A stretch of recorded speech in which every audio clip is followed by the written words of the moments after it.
Ego. So ego is something I hear in Earthwaking talked about a lot, and despite having been through that, and also I've been into personal development for a couple of decades, and I'm still trying to figure out what even is ego. It's like a false identity. It's like the little version of ourselves that we construct to try to survive in the world that we live in. I guess it's apparently it's not our unconditional love connection to God's self. So I guess ego is whenever my mind is racing and I'm just thinking thoughts, and I'm fighting those thoughts, and I'm judging myself for judging myself. I'm judging myself for judging other people.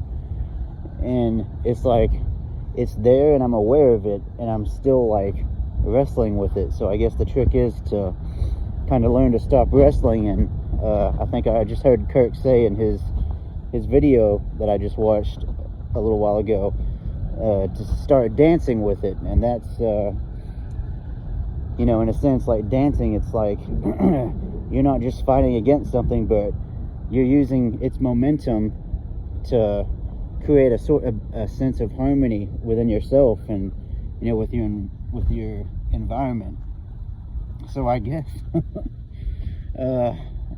I've experienced what I would consider to be union with God before ego death, I think most people would call it. And it's a really magical, beautiful, incredible experience of wholeness and love and peace and all the stuff that we want to be and embody. And whenever you experience that, and then somehow, I guess due to environment and factors external and internal, when you lose that, it's really easy to sink back down into hell like I did.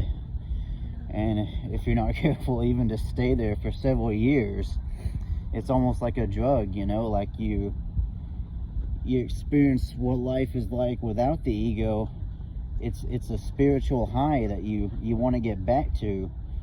And it's another factor that, like, my ego, it's like, did the ego die and come back to life, or is it like a new ego that apparently is what exists now?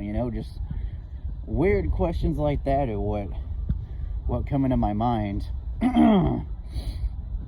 But I'll just keep in mind that